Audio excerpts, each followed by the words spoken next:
There we go. I did it, Matt. I'm going to go off screen. You guys knock it out. Awesome. And I will as well in a sec, but I just want to, I think we see a few people still joining in, and just that going from one session to the next, it's giving people a little bit of a break. And it's still morning in our neck of the woods, Dave, and it's a beautiful day. But I'm thinking, it's Friday afternoon. Next week is going to be a short week for all of us. I'm up here in Canada with Angela, and, so what better way to end your week than to talk about data and I know, CRM? right? I mean, that is, you couldn't end it off on a higher note. And the good thing is that these are all being recorded. So if you want to watch this presentation maybe on the weekend, or if you want to watch it maybe during the time that you're off next week, what a prime opportunity. I mean, you just couldn't, you just couldn't ask. So why don't we get started? And people can jump in, and we've got a lot to cover off today, because this is a topic that is very near and dear to my heart, and we can certainly do that.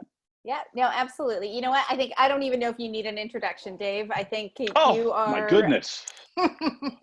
Dave is the VP of Consulting Services with Lasso, and he has been around for a long, long time.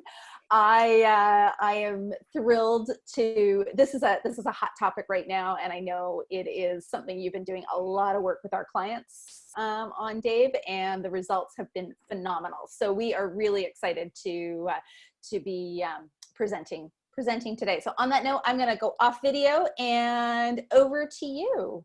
I think fantastic. Well, thank you, Angela, and welcome everyone. And I was a little facetious when I said it's not a great, it's kind of a fabulous way to end your Friday afternoon. It may not be, but I think this is a topic that needs to be discussed on a daily basis. And one of the kind of cool things that I've been able to do over my career, and for those of you that don't know me, I'm actually one of the co-founders of Lasso. My brother and I started Lasso back in 2002, actually.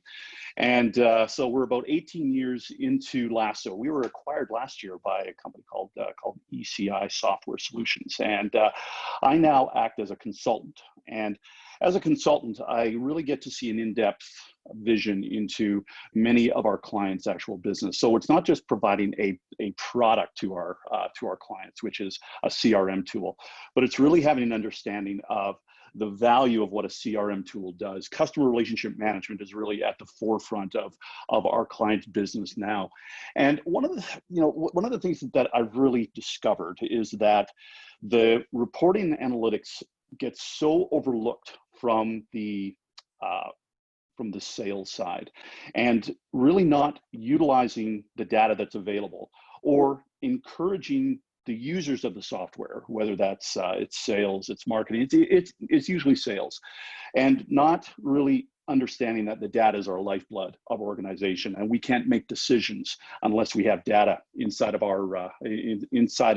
our systems that we rely on. So what we're going to talk about first off, and we're going to talk about creating a data culture within your organization. And it really is a simple process, but it's something that we need to start thinking about from a cultural perspective. And we talk a lot about culture. In yesterday's presentation that I did, I talked about a culture of a follow-up, and understanding leads, and understanding who's marketing qualified, who's sales qualified, but just really taking that information and putting it into a tool that we can now start to understand. I'm going to start to begin talking about KPIs, and really understanding a key performance indicators that we should all be starting to recognize that every day on the management side, we should be looking at these specific items. So I'm going to key in on 4 of them, but that doesn't mean that there aren't other ones. And I know that we all get sales reports, and typically we're having our salespeople send out Excel reports to us, or fill in an Excel spreadsheet at the end of every day. I want to get away from that. And I'm going to introduce you to a tool that's called the Google Data Studio. And for those of you that haven't seen it, this is going to be new for you, obviously. For those of you that are using it for your Google Analytics, maybe your Facebook Analytics, this is going to be an introduction to how you can also use it for your CRM analytics. And because I'm with Lasso, for the majority of the time, I'm going to be referring to Lasso Analytics, but it doesn't mean that it has to be data that's coming from your Lasso CRM. It can really be from any CRM tool, and there's multiple ways that we can do that. So we've got a lot of information to cover off, and I think if you can hold off until, don't leave until, when we start talking about culture, I don't want you to leave, because it's really good stuff, and it's really simple to, one nice thing about when I do a presentation, it typically is pretty simple because that's how I act. And, at the core of my being, I am a salesperson by fault, or by default, maybe by fault. And being a salesperson, using a CRM tool was never my strong suit. It really wasn't. But I also had to understand that it isn't all about me. Believe it or not, as a salesperson, it isn't all about me. It's really about our organization and what I do on a daily basis and the impact that has over our end goal, which is to drive revenue for our company, for our shareholders, to provide value for our customers, all of those sorts of things that we don't necessarily understand. So you can hang off until the end portion of the presentation. When I get into the Google Data Studio component, this is really going to be able to tie a lot of this information together. And this is probably information that you've always had access to, but you weren't always able to put it in a format that made sense. So let's talk a little bit about creating a culture of data within our organization. And in that line that we invest millions of dollars to generate leads and sales. But when I say a small percentage successfully measure their analytics, I'm going to say that is less than 10% of people have a process in place that they can measure their analytics, they can look at their key performance indicators, and they can make decisions based on what those KPIs are telling them within their CRM tool. So what are those 10% of builders doing that really differentiates them and really being able to take information that is providing to them on a daily basis and really encouraging that across the organization? That's really creating a culture data within the company. So it takes more than technology. So this isn't about Google Analytics. It's not about your CRM tool. It's not about your contract management tool. It's really about understanding that the data has to be a critical component of our overall business. It has to be how our team sees value in this information and also how it's available to them to discern what it means. And it's one thing to have all this analytics on a screen, and I'm going to show you in a second, well, maybe a couple of seconds, but it's another to really understand, to discern it, to be able to compare what they're doing, and to be able to make change, to be able to pivot based on what the information is telling us. So it really takes more than the technology that you have in front of you. What it takes is really a mindset. So there's kind of 4 elements to this. And the first one that I always believe in, and I see this so many times with our clients, that they don't have an element of trust when it comes to their data. And I'm not talking financial data. What I'm talking about is understanding, let's kind of make the assumption I'm going to be talking about CRM data today. I'm going to have the assumption that we don't necessarily trust people to see what information is available to them. Not arming sales agents with traffic reports, not arming sales agents with contact reports or appointment reports or mass mail summary reports, all of those sorts of things that we don't necessarily trust our sales agents to be able to be able to look at and to discern the information and to make logical decisions. And a lot of times we hire sales agents with the assumption that they are going to be amazing at creating relationships, at doing fantastic presentations, at closing business. We assume that. But all of these activities that they are doing to do all of those activities, we need to be able to see some feedback from it. So trust is always the most important portion of creating this data-driven organization. And it's one of the things that I really want us to take a closer look at. Are we giving people the amount of information on our team that we believe they should?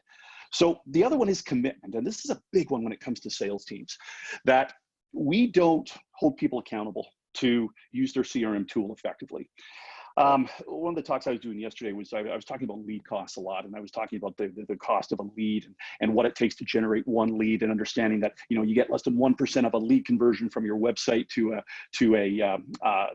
MQL lead, and then what does it take to get that MQL lead over to an SQL lead? So there's a lot of money and effort that's being spent to generate leads for our salespeople, and there should be some accountability on the sales side that this lead that has been provided to me, I have to do a specific job.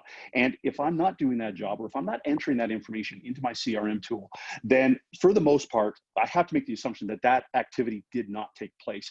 That can't be an option anymore. We have to have a commitment across the entire organization to realize that this is one of the most important assets with our entire organization, and how it helps us make better decisions. So we need to have people accountable for not only recognizing the importance of this data, but for the people on the front lines, the people that use this every single day to enter in new contacts, to enter in history items, and to enter in appointments. They have to understand that they're accountable to do it. And for the most part, if it's not in the CRM tool, it did not happen. And we have to start taking that approach. And I know it's hard with salespeople, especially seasoned salespeople that have done things the same way for years. Understanding that this data that's in here is one of the ways that we can make those strategic decisions. So, a little bit of spacing issue there. So data is not limited to, one single team. And when I was listening to Matt and Molly talk yesterday, Matt is just he is such a proponent of data, and Matt's on the marketing side. And then a lot of Matt's customers, the sales managers, they're on the sales side. And Matt and Group 2 provide a lot of information to their clients on the marketing side. What's our website traffic? What are the lead sources? What's the time spent on site? All those things that we typically need to do. But data is not limited to marketing. Data is not limited to sales. Data is not limited to executive. Data is really all encompassing, and everybody should have access to it, really depending on their role. And again, I'm not talking financial data here, but we need to be transparent, and we need to show people that this information is being recorded. And a lot of times, especially on the sales side, if people understand that this information is being tracked and they're being really judged on what is inside of their CRM tool by what they're doing, that typically will inspire them to actually add some information in. And this is a common point that I see often, that salespeople are not held accountable to enter information into a CRM tool. So for the sales managers that are on the call here today, this should not be an option anymore. And again, as we get more into the Google Data Studio kind of component of this, you'll see why this is so important. But I think the salespeople, and especially for me, I'm a very competitive person, and I don't want somebody, even if it comes down to making more calls in a day, or if it's showing that I really haven't done anything, all of that information is transparent, and people need to be able to see that. And then finally, this has to be a mindset, and it has to be something that we have encompassed within our organization. So again, we have to be transparent. We have to be able to share information, and we have to understand that sales flows. This isn't just going from marketing to a marketing manager. This is information that goes from sales, it goes to marketing, it goes up to the CEO, and then it comes back down. So this is a company culture, and I really encourage everybody that's on the call here to really take a look at what their data is providing to them, how their salespeople interact with their CRM tools, and taking that information and making yourselves better.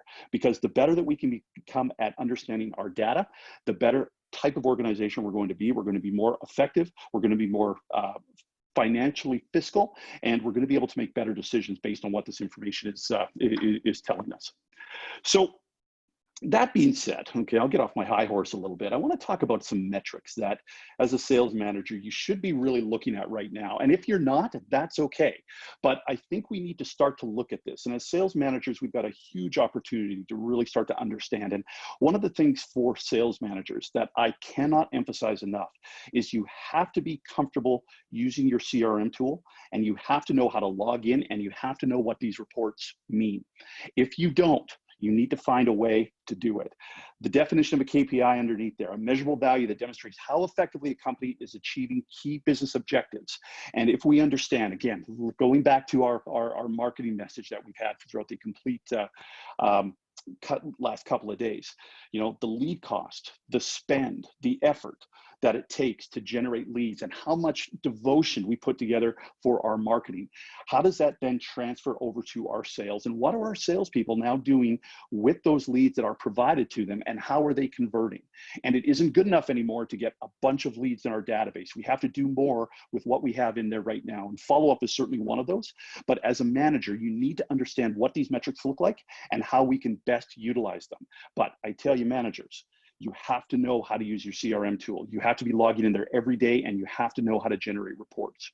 So let's kind of look at some of these KPIs that we need to look at. And if you think of how things have changed over the last couple of months, and this is going to be an ongoing concern, that people are shopping differently. And you know, we've talked about this for years, that the customer is now shopping online. 98% of all of your home buyers have visited your website prior to making an engagement with you. But that is changing even further now. When it comes even down to the sales presentations, people are able to do this in a digital way now. So we have to start understanding the digital engagement that not just our prospects are having with us as a company, but what our agents are now doing with their customers. Sales agents are digital sellers now, and it's a different approach to the sale, and they need to be comfortable with that. You know, they need to be comfortable with using GoToMeeting and Zoom. They need to know how to do a screen share, and they need to know how to you know, record a presentation, all these kinds of things. But the customer's expectation now is that they're transforming over to a digital experience, and sales agents need to be kept up with that. So that being said, one of the things that we need to be able to manage is, what are salespeople doing with their virtual meetings and appointments? Are we tracking that? Have we created a new history type inside of our CRM tool that's called virtual meeting? Do we know how many virtual meetings our sales agents are having on a day-to-day basis? And if you're not, you need to create that virtual meeting. And then you need to tell your salespeople that that is a new history item that they need to enter in there. Virtual meetings are an incredibly high SQL opportunity. They are a high conversion lead. This is the new face-to-face presentation that we're having. And one of the really cool things that I love about virtual meetings is that instead of just being on the phone, making a call, I can gauge reactions and I can gauge interest by, you know, I have the full attention of somebody. Number one, I can tell if they're on their phone when I'm talking, if they're checking Twitter when they're talking. But the other thing is that when I'm talking as a salesperson, customers typically will empathize me more. So I love virtual presentations. The other thing that I can do, I can screen share. So I can illustrate floor plans. I can highlight. I can do all those really cool things. And then finally, I can record these presentations. So when I follow up, I have a reason to follow up now, because I have a virtual presentation that, in a recording, that I can now send to somebody. So I love virtual meetings and appointments, and I love tracking them. So let's kind of get away from, oh, I made this phone call today, or I made this, sent this email, but let's start to track how many virtual meetings we're actually having, and really start to gauge this and understand that this is an incredibly high SQL opportunity. So the other one is deal progression. This is something that sometimes we don't take a hard enough look at. And as we look at some of these reports I'm going to show you, sales agents have a very difficult time categorizing prospects. And it's really for a couple of reasons. And we're, you know, when I say we, as salespeople, we are at fault of this, but sales managers are also at fault, because we have put such an onus on an A prospect that sales agents are horrified to make somebody an A unless they have full confidence and understanding that that person is going to close in 30 days, because they are questioned on it all the time.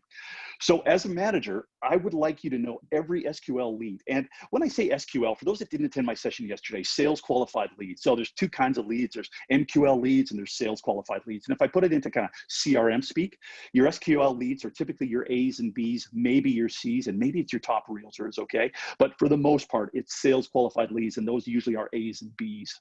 So we really want to be able to track that, and we need to give salespeople the comfort to know that it's okay to make somebody an A. And if you look at your databases right now, understanding across the board, who are the prospects and how have we mapped those progressions? Where have we taken them?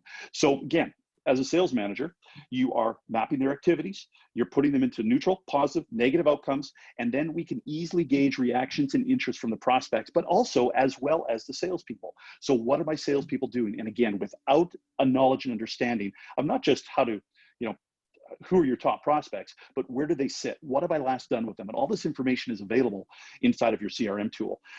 Focus on the deal closures and really focus on those SQL leads. And sometimes we take a look at the entire database and we got 200 leads in this week.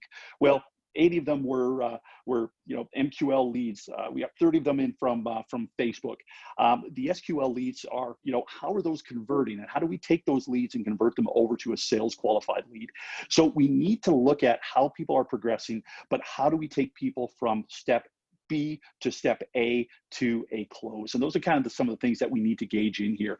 And then we need to optimize activities, and we need to gauge the most effective processes. And I talk a lot about sales processes. One of the things as a consultant that I do is I will help our clients create sales processes for their agents. I'll talk a little bit about messaging, and I'll talk about taking that messaging, putting it into a process. So how do we follow up with an A lead compared to a B lead, compared to a realtor, compared to a buyer?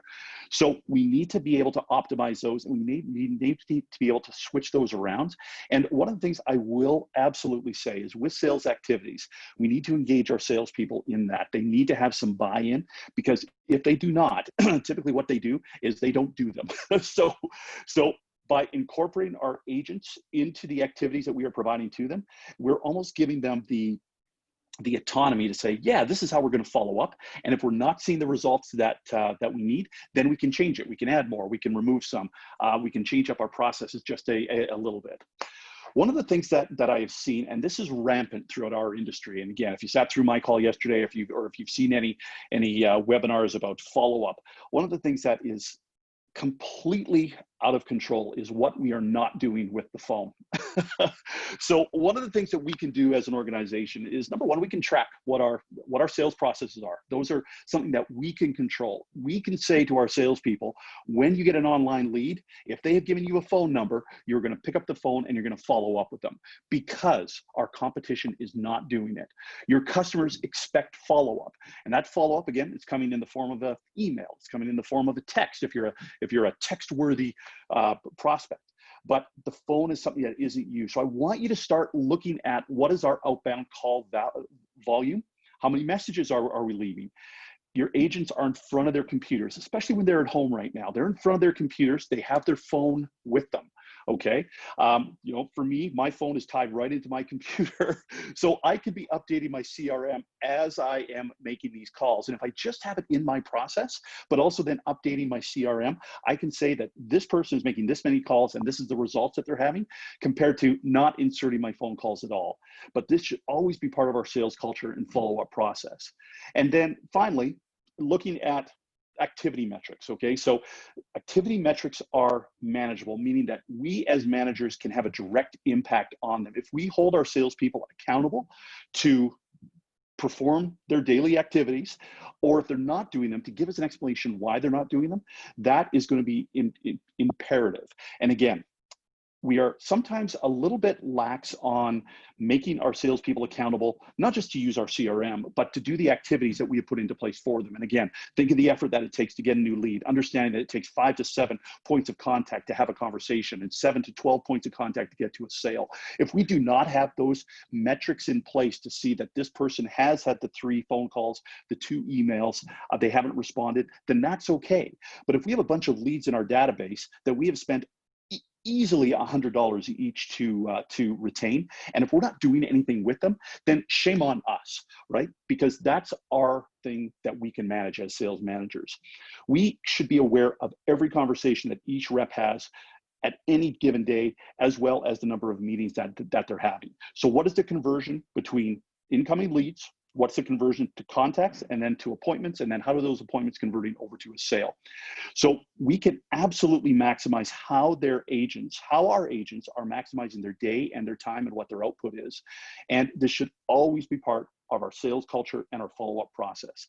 So as managers, we have a responsibility to the organization to ensure that, number one, our salespeople are doing their jobs, and number two, that we understand corporately, we have got a digital data mindset, and we understand the value of not just our lead flow and our source flow, but we understand what our agents are doing has as much impact on our overall sales, our actual sales, our contract writing, more than anything else. So it doesn't really matter how many leads we have coming in. If our salespeople aren't doing anything with them except the very, very top leads, then we are missing out on incredible opportunities, and we are also missing out on we are spending a lot of money to really ignore the leads that are coming in here.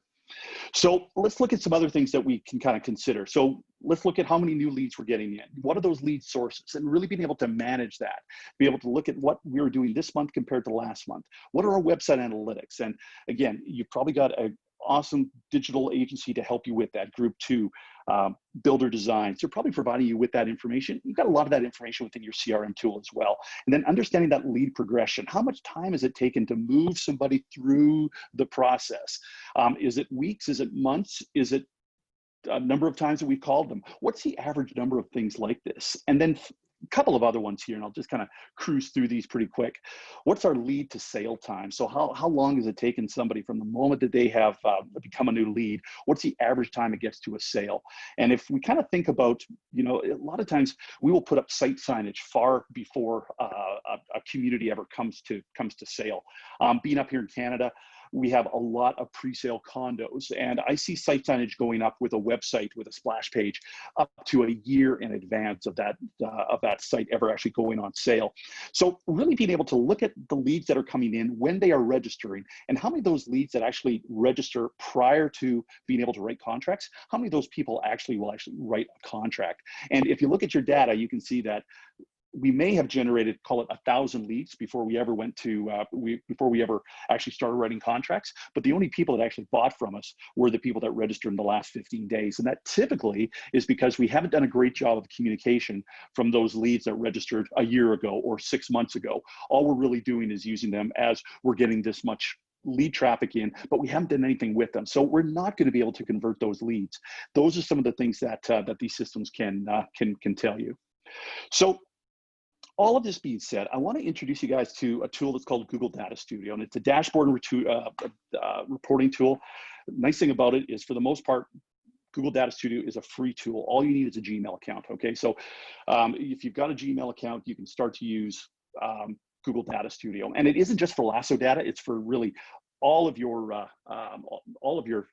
data here. So there's kind of two components to this. Now, this is going to be a really quick session, and I just want you to know that if you need help with this, if you're a Lasso client, we can absolutely help you. But I want you to become familiar with what Google Data Studio can do. There's other ones in the market. Microsoft has a tool that's called Power BI.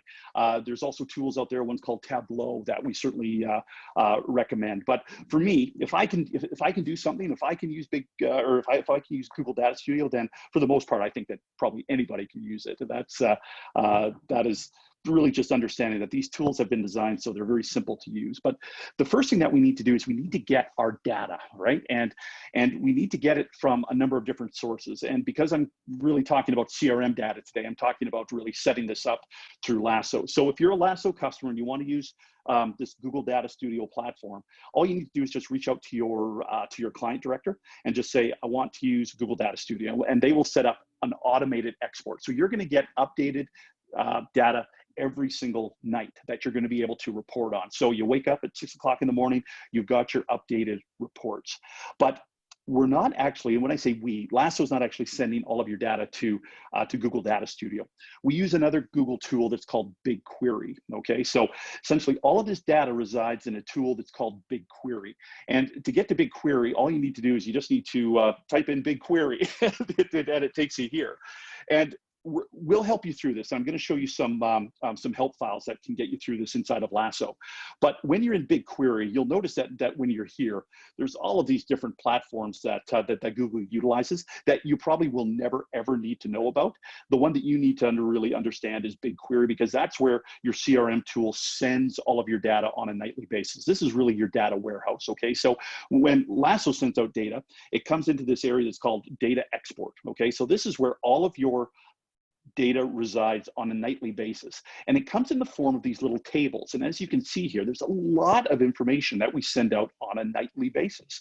I mean, it just goes on and on. And this isn't just for one community, one project. This is across the entire organization. So whereas before, when you were creating your reports, you typically had to go into each of your communities, pull up traffic from that community, and probably add it into another report. And sometimes it took hours, if not days, to create your dailies, your weeklies, your monthlies. Now with these tools, you can generate them. You generate the report once, and it's always updating, which is pretty awesome. Okay, so once we've got that data sending over to, from Lasso in this case, over to BigQuery, then what you'll do is you'll create a little area for yourself that you're going to be pulling this data from. So essentially data comes from this data export, and then it's copied over to your essential database. So this is where all of your data is going to reside. Now you think of, well, what could the cost be for that? Well, Google charges $5 for a terabyte of data a month. And if you think of what a terabyte of data looks like, that is more data than you will ever use in your lifetime. So it's very, very fiscally prudent to be using these types of tools. They're, the benefit to them, certainly money is not one of them. Okay, so what I'm doing here is I'm taking, again, this data and then I'm putting it over to my own export, and this is where I'm going to be pulling all of my data from when I generate my Google Data Studio report. Okay, following along, there's a couple of other steps that we need to take, right? That we need to set up kind of a daily transfer, and we can do that. But once we've got all of that set up, that's the only time that we'll ever have to log into this BigQuery. Okay, so once we've got that data transfer set up, understanding that Lasso in this case sends information to BigQuery, and then these Google Data Studio reports pulls all of this information from BigQuery. That's really all that you need to know. And again, I've got some help files here that that can help you through it. And certainly it's my role at Lasso to help you through this as well. So just kind of keep that in mind, that you've got a partner here who can assist you if you're a Lasso client. And if you're not, there's lots of awesome tools out there that you can utilize for yourself. Okay, so we kind of got, this is where our data sits. So now what I'm going to do is I'm going to log into this area that's called, let me just move that down there. I'm going to log into this area that's called Google Data Studio. Okay, now the really nice thing about Google Data Studio is when you log in, again, I've just logged in with my Gmail account. And essentially what I can now do here is I can start to create my reports. And what is really nice about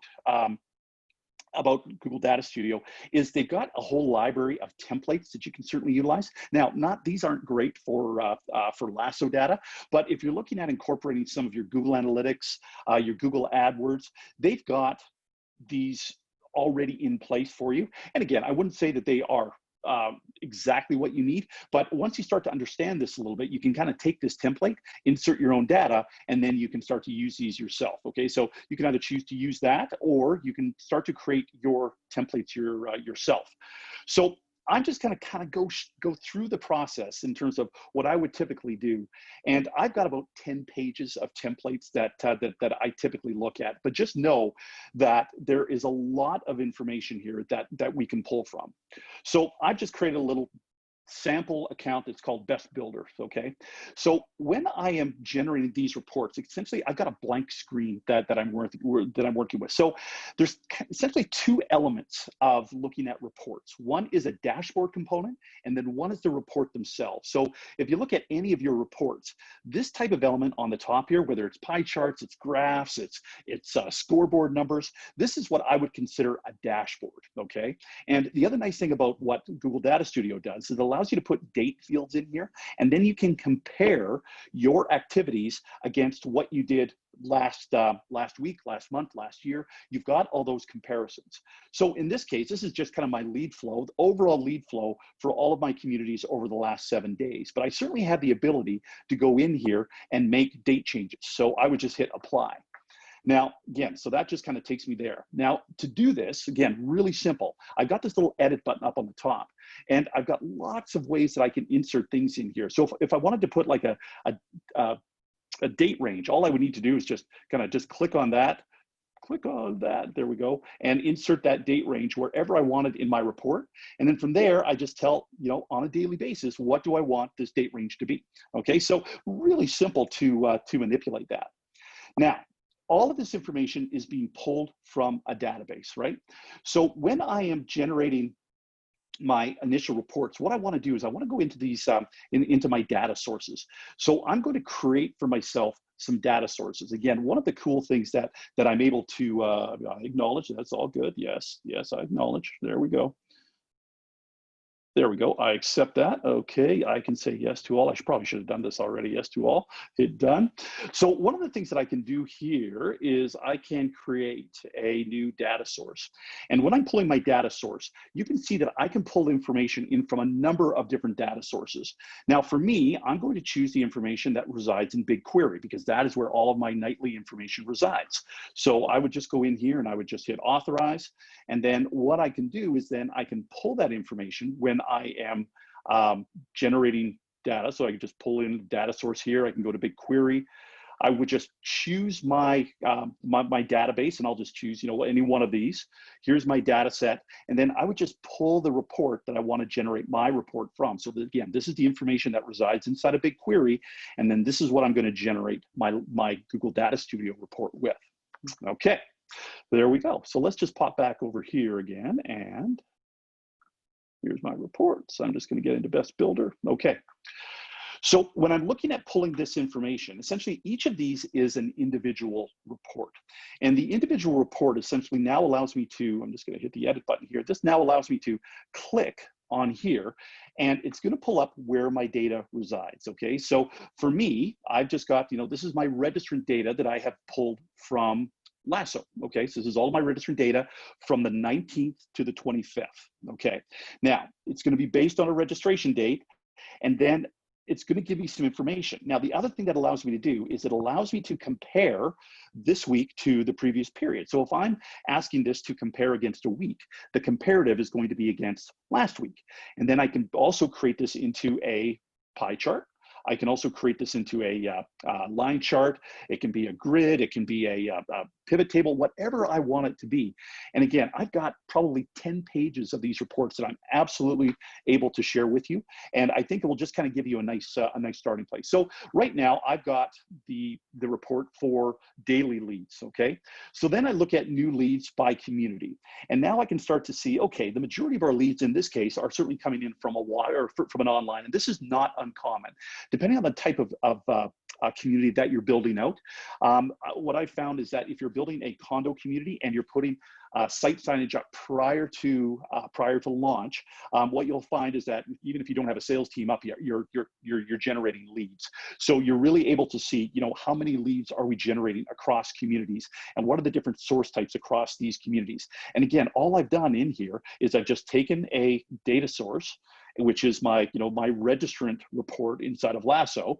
And then I've just created a pie chart based on that. So I've based it on the date, and I based it on the project and the source type, and it creates this little report for me, which is awesome.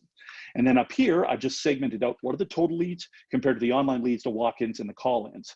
So you can see that, you know, my lead volume is down about 5% this month. Okay, so or this particular week. Okay, so now we've got lead sources in here. Now I'd like to look at leads by community. So how many does each of my community, how much traffic are they getting in, and from what lead source? And what you'll notice here is that I love doing comparatives month over month, week over week, day over day, just to see that. And again, all I've really done here is I've just taken this table that's coming from, again, BigQuery, and I'm just adding in two components. I'm looking at it by the community, but I'm also looking at the month. And then I can start to track all of these lead sources. So for the most case, and for this builder, they have, you know, 1,700 new leads for this period, which is essentially the quarter, and 95% of those leads are coming from online registrations. So now we just kind of need to see, okay, now that we've got those online registrations in place, where are the leads actually coming from? So the other component that I really love here is that I can see what my secondary sources are. So what are the Zillow leads doing? What are the BDX leads doing? How many leads are we generating? I can also put a cost in here if I really want to. So those are some of the things that we can kind of look at. Now, I just created some comparables. And one of the really nice things about Data Studio is I can take one number and I can then compare it against another to give me a percentage. And is that percentage higher than this period last week, or lower, or what is the change? And then the other thing that I can do, it's not just all about leads, but it's also converting those leads into buyers. So what is my conversion ratio across all of the leads, but also across all of the like the online registrants? I can create ratios and conversion points. So that's pretty cool that I can start to take a look at that. So when I say basing my information, basing my decisions on data, this now allows me to say that, you know, this week I'm generating a lot of BDX leads, but I don't have the conversion rates that I do. So then what I really like to do is I like to see what my agents are doing with each of the different lead types. So, you know, I've just got some other lead source conversions in here. And, you know, I am a big conversion guy. I like to see the total amount of leads that I generate, how many buyers I get from those leads, and then I like to see what is that lead, what is that lead conversion. So I think, you know, you can really do a lot with this Google Data Studio. And as you can see here, this is information that's coming directly from your CRM platform. You can also incorporate it into your Google Analytics, your Facebook Analytics, your YouTube Analytics. So you really have a report here that is encompassing across, you know, the entire sales and marketing portion of your organization. So if you need assistance with this, or if you want more information, oh, one other kind of cool thing I was going to show you here. Dave, the you've other got really 2 minutes. that's all I need. I could go on about this all day, but you probably recognize this page. One of the really kind of cool things that you can do with those Google Data Studio reports is you can actually embed them into your CRM platform. So right now, when I log into Lasso, I have all of my reports right now. And you want to talk about transparency. You want to talk about, you know, and maybe this is something you provide across for everyone. But I tell you, you want to get salespeople engaged. You let them know, you know, how they compare against other communities. How many leads they're getting compared to other communities, how many history types they're, you know, how many virtual presentations they're making against other communities. So all of that can be embedded right within your CRM platform. And if you need help with this, and again, I'm coming to this from a Lasso perspective, this little help file up here is a fabulous tool. So if you just hit that little overview button up there, all you need to do is just type in Google Data Studio up in that little search bar. And this will walk you through step by step on how to do this, how to set up the data transfer, how to set up your big query, and then how to use Google Data Studio. And again, we are here as a resource for you, but there are lots of other companies that I know that Group 2 Builder Designs, they use Google Data Studio on a daily basis to provide you with a lot of other information. So you can really kind of use these tools that are available. And we are top of the hour. And there's Group 2 has another session that they are starting right now. It's the social corner. I just posted the link into everyone's into the chat. So there was a question about hey, Ange, it's that session is happening on this link. No one has to go there we anywhere. go. So we don't right here. You don't even have to leave. I could have gone out. I could have taken 10 minutes of Chelsea's time. There we go. And it's already recorded, right? That's right. Thank Awesome. you. Thanks, everyone. And Ryan, there was a question about Tableau, and I'll direct it to Dave, and we'll chat offline. Cool. Awesome. There we go. Thanks, Dave. My pleasure, you guys.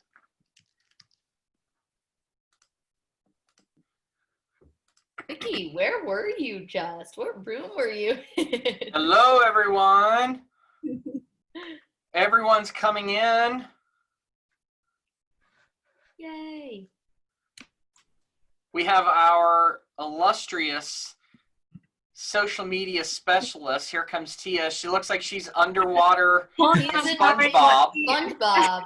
Everyone's favorite home, pineapple. Sorry, hold on. Let me change. Are you in a pineapple under the sea?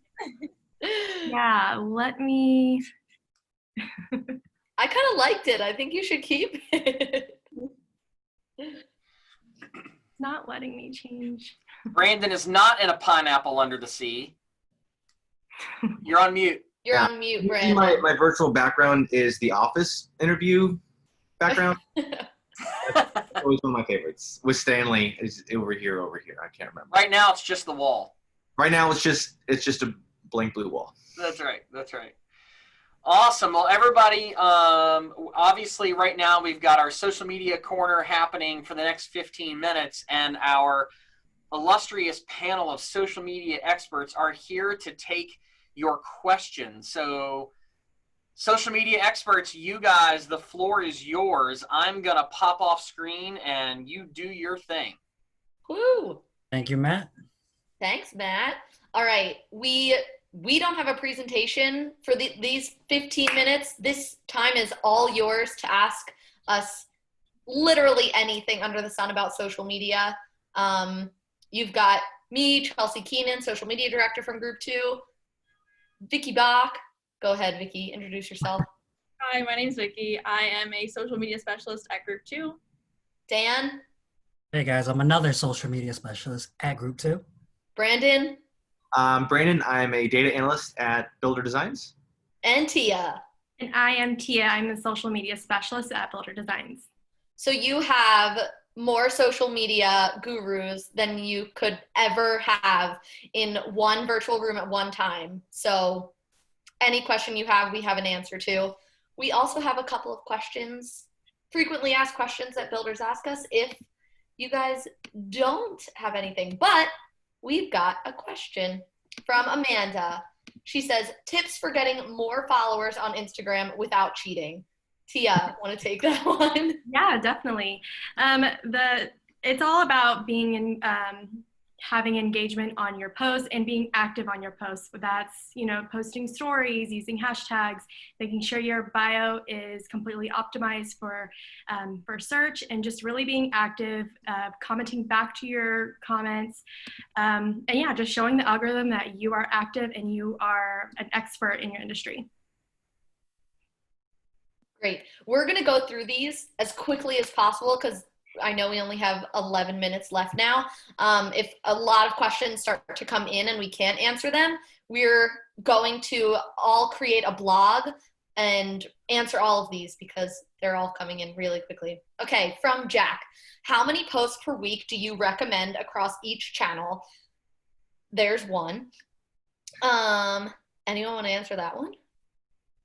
Yeah, I got it. Vicky. Sure. So we recommend anywhere from 3 posts a week to posting every day, I think, because the key is to be active, but you don't want to annoy people or post too often. So as long as the content is good and engaging and quality, as often as you'd like without being over aggressive, but at least 3 times a week. And then Jack also asked, how do you convince numbers-oriented higher-ups that organic social media is worth it? I'll answer that really quickly. The past couple of months. That's the data from the past couple of months is how you know that organic social media is worth it.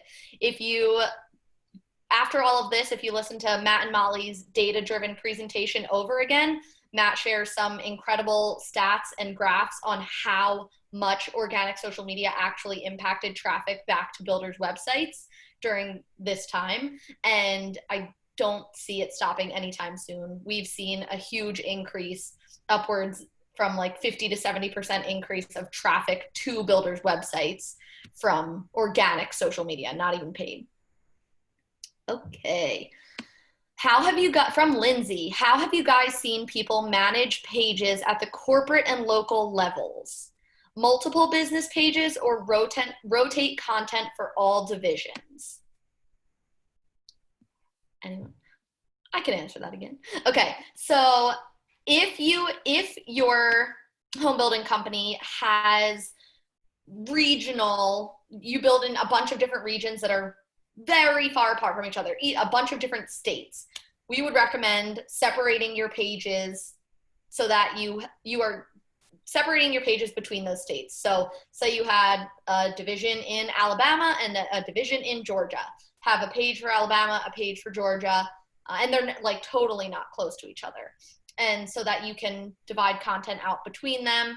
But if you're just within one little general area, you can definitely just divide between divisions on one page. Okay, there's a lot coming through. Hashtags, how do we find the relevant ones?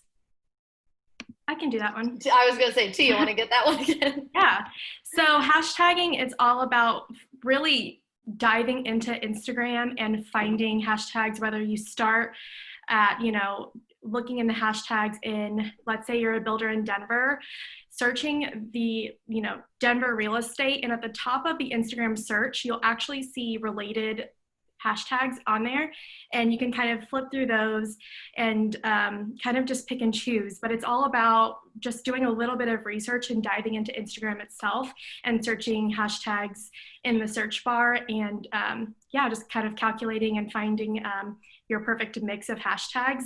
I recommend having regional hashtags. So that's your Denver new homes, Denver new construction, and then also sprinkling in a few broader range based on that particular post, whether it's an exterior or, a living area.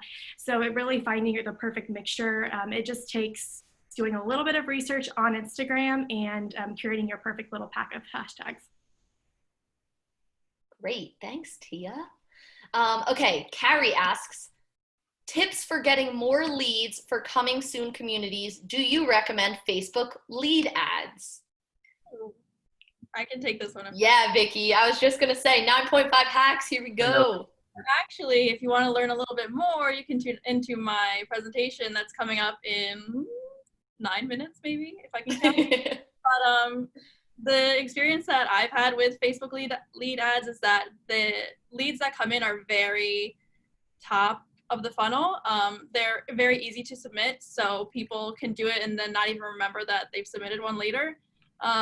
There are some other things that we recommend, like creating an ad that goes out to the general area and then sending people to your website and optimizing that ad for conversions, which Chelsea talked about in her presentation earlier, and I'm going to talk about in my presentation next. So if you want to learn a little bit more about that, stay tuned. But Facebook lead generation ads I'm on the fence about them. Caitlin also had a similar question. Best way to get conversions from social posts to our website.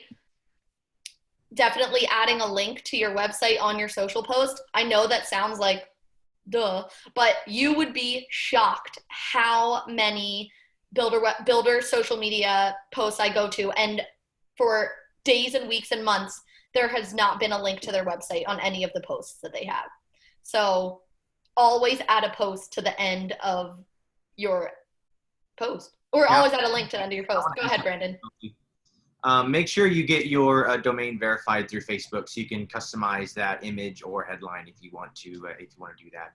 Otherwise, if you post a link to on your Facebook post, it's going to just grab whatever image it sees fit and whatever headline it sees fit. Go ahead and get that domain verified through Facebook Business Manager, and you can do whatever you want to with that. So, thank you. Ryan, how do we determine which social media platforms to use? I can answer that. Dan, yeah. Hey, Ryan. So we definitely recommend Facebook, Instagram, and LinkedIn. That's where we see the most return on investment. So we recommend that versus a Twitter or even a TikTok. And that's a sour subject to Chelsea over here. So we do recommend Facebook, IG, and LinkedIn. Molly, this one's quick. Who is wearing prescription glasses? Raise your hand. Prescription. And who is wearing blue light glasses? There's your answer, Mal.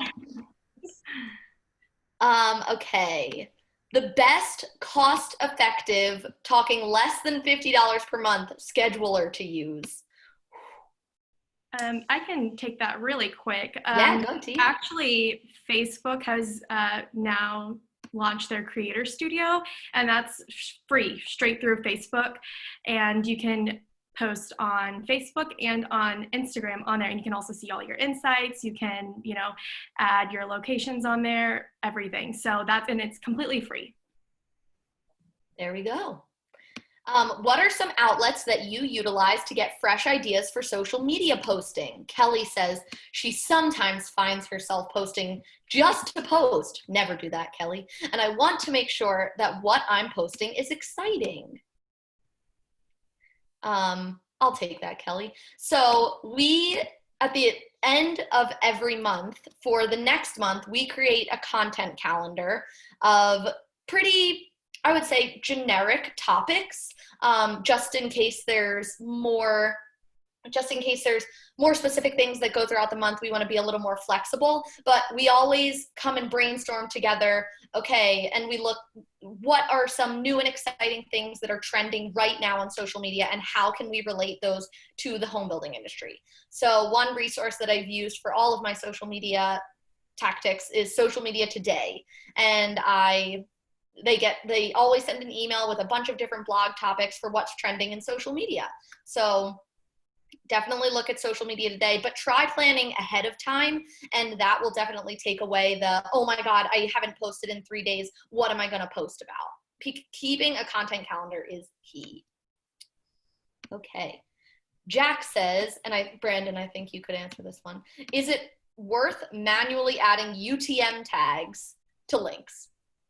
It depends how many links you're trying to manage. If you're posting on organic social, then our procedures that we don't add UTM links to our organic social posts, but we do make sure we add UTM links to all of our paid social posts. So when we go in at the end of the month or at the end of every couple of weeks, we look in our Google Analytics, we can find how our paid social is doing versus what we would normally call referral.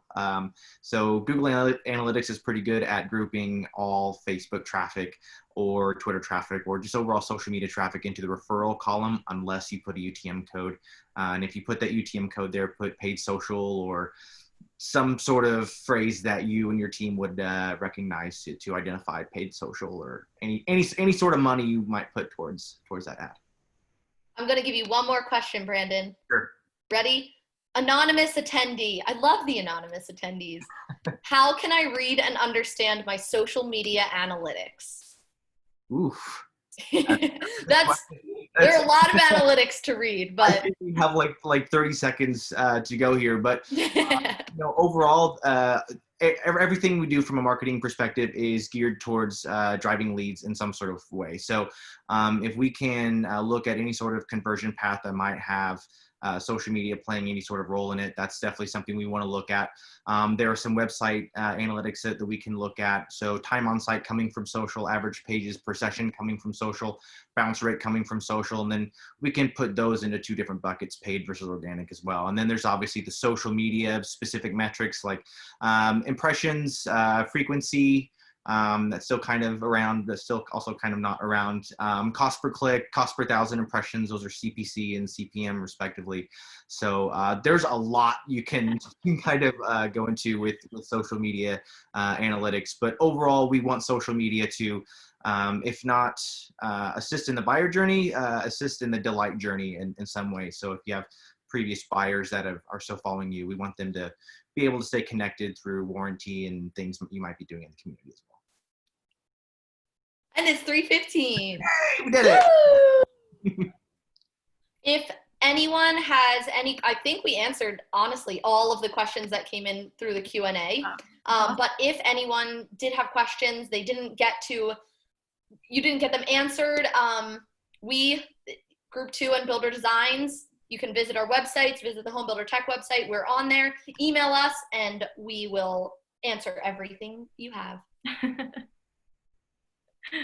Awesome, guys. All right, meeting link started. Next meeting is starting now. We'll see you there. 9.5 hacks. See you in a bit. See you guys.